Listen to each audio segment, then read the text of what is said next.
School Dudu के बच्चों का मार्च पास्ट का दल rural public senior secondary school Dudu की बालिकाओं का ये मार्च उनके द्वारा मंच की को सलामी दी गई और राज सम्राट public senior secondary school Dudu के ये बच्चों का मार्च पास्ट का दल ध्वज को सलामी देते हुए और माननीय अतिथि को सलामी देते हुए रूरल पब्लिक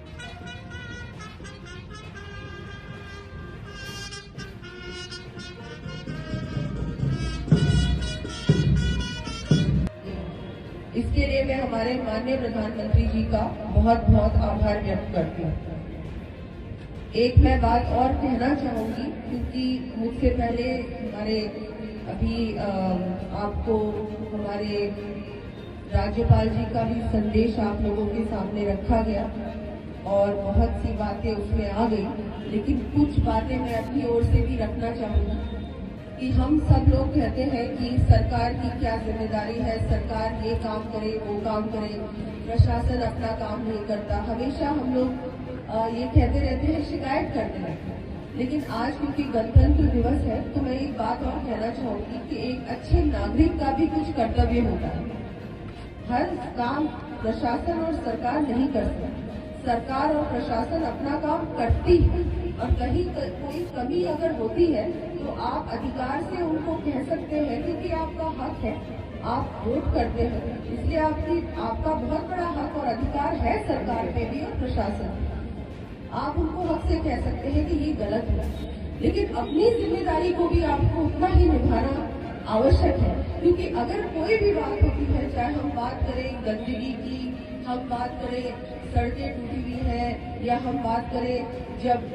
नालियों में कचरा इकट्ठा हो जाता है या पानी की कमी होती है, किसी भी इस प्रकार की जो समस्या आती है, अतिक्रमण की समस्या आती है, बहुत सारी ऐसी समस्याएं सभी के जीवन में आती हैं। इसमें थोड़ी बहुत हमारी भी गलती होती है, इसमें हमारी भी जिम्मेदारी होती है, तो अपनी जिम्मेदारी को भी निभाना हमारा कर्तव्य है, एक अच्छे नागरिक की जिम्मेदारी। अगर सड़क टूटती है तो जब सड़क बन रही होती है तो हम लोग कहाँ होते हैं, उस समय हमें भी ध्यान देना चाहिए कि हमारे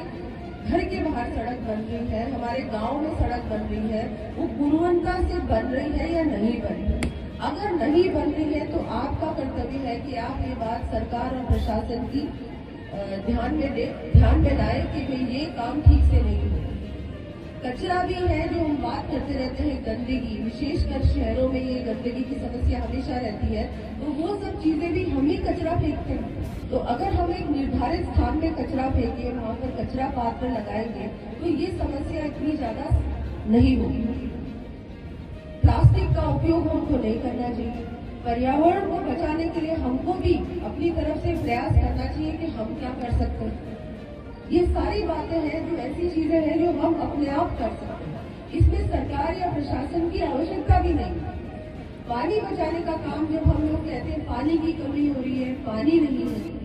लेकिन पानी को गलत तरीके से बहाना, पानी का उपयोग जरूरत से ज्यादा करना भी ये भी हम लोगों का ही काम है। तो उसमें भी हम लोग हमारी जिम्मेदारी को निभाएं। इसके बारे में भी हमको चिंता भी करनी चाहिए और अपनी ओर से हम क्या कर सकते हैं जल संरक्षण के लिए, विशेषकर जो वर्षा का पानी है उसको हम कैसे बचा सकते हैं और कहाँ हमें लगता है कि हम पानी को बचाने का काम कर सकते हैं। गांव में तो ऐसी बहुत सारी चीजें आप लोग कर सकते हैं जिससे कि पानी को हम बचाएं और हमारे पर्यावरण को भी हम लोग कैसे और संरक्षण कर सकते हैं, बचा सकते हैं, इसका काम भी हम लोगों को करना चाहिए। हमारे बच्चों को संस्कार देने का काम भी हमारा ही है, हमारी जिम्मेदारी है। स्कूल की जिम्मेदारी है अच्छी शिक्षा देना, लेकिन जो घर में संस्कार मिलते हैं वो तो सिर्फ आप ही लोग दे सकते हैं, घर के ही व्यक्ति, परिवार ही दे सकता है। तो वो जिम्मेदारी भी हमारी ही है, क्योंकि आजकल की नई पीढ़ी में मैंने देखा है कि